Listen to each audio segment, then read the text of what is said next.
Hello, it's time for Khan Academy. Okay, so today we're going to be working on geometric sequences.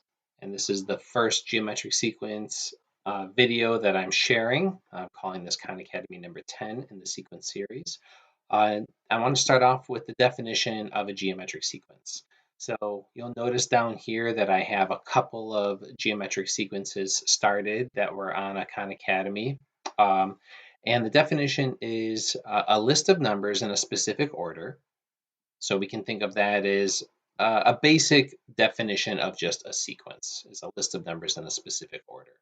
And a geometric sequence is one that is created by a starting number and a constant multiplier, which we call a common ratio.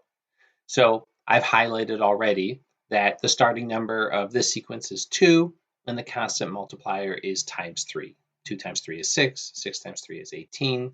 And if I were to continue on with this geometric sequence, I would just need to figure out what 18 times 3 is, which is 54, I hope, because I just did that in my head. Okay, and if we start off with 5 and we use our constant multiplier of times 4, 5 times 4 is 20, 20 times 4 is 80, and 80 times 4 is 320. I'm pretty sure. I forgot to do these in advance.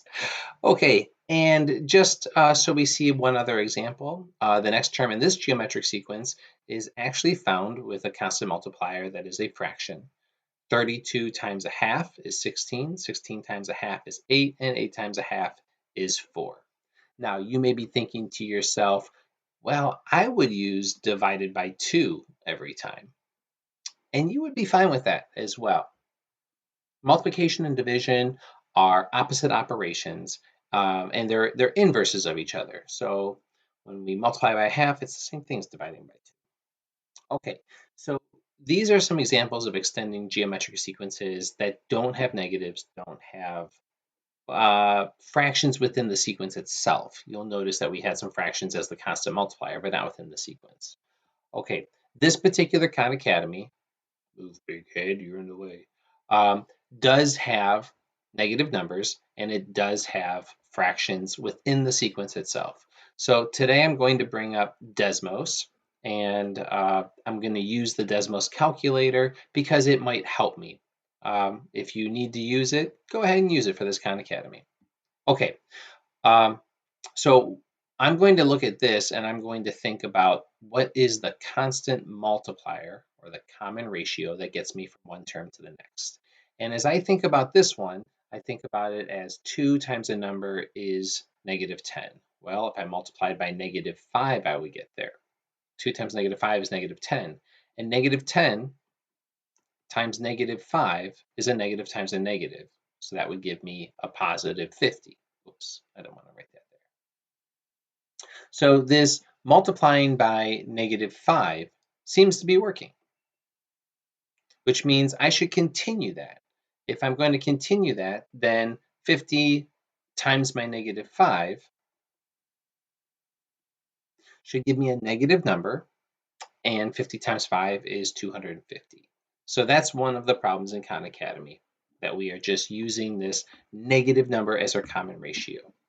This other problem may look more difficult to us. So I want to offer you this idea.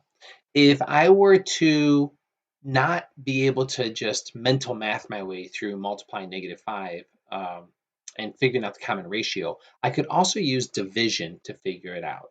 For instance, if I didn't know how to get from 2 to negative 10, I could take the new number, in this case it's negative 10, and I can divide by 2, the previous number.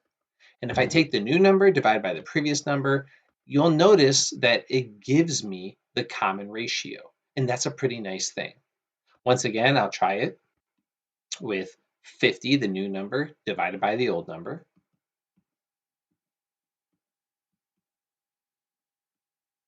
And once again, it gives me that common ratio of negative 5. So I can figure out what this number is, this common ratio right here, by using division. And that might help me as I'm working with these fractions, which are a little bit more complicated. So I'm going to go ahead and do that. I'm going to use division. I'm going to take my new number, -4/3, and now I'm going to divide it by the previous number, the original number, 4/9. And you might not like the way that this looks in this compound fraction way in Desmos, but it's still -4/3 divided by 4/9. It's just showing it in fraction form. No big deal. Desmos is powerful. And I get a -3. Let me take a look at that. It said -3. It said that if I multiply by -3, I would get here. So I'm going to look at that just with what I call pencil and paper. So I'm going to think about 4/9 times -3 and see if it actually gives this to me if I work it out by hand. Well, I know that when I multiply a fraction by a whole number, I can put the whole number over 1, and then I multiply straight across. I could multiply straight across. I could also do this cross simplify. I'll do it both ways just so we can see. 4 times -3 is -12. 9 times 1 is 9. So I get this number, and then I have to think about my greatest common factor. I can divide both top and bottom by the same number. In this case, the greatest common factor is 3. And when I divide both top and bottom by the greatest common factor, I get -4/3. So it worked. 4/9 times my -3 gave me that -4/3. I found the common ratio.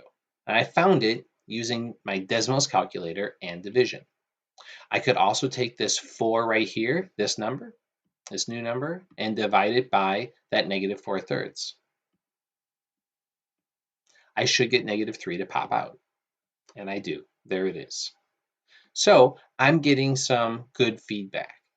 Um, if I had 4/9 and I multiplied it by -3, I could also, again, put it over 1, multiply straight across. And in this case, I can think about the least common multiple. So 3 divided by 3 is 1. 9 divided by 3 is 3. And you may remember this cross simplification that gets me the exact same number without having to use the greatest common factor here. So two different ways I could do some paper and pencil math just to check to make sure that this works. It makes me feel more confident. So it seems like my common multiplier, my common ratio is times -3. Okay, so the answer to this one then is simply 4 times -3, which I believe is -12. There's two examples for you. Again, using division, you should be able to go from term to term, figure out what your common ratio is, this thing that we multiply every single time to get a new number in the geometric sequence, and you should be able to tackle this one. Take care.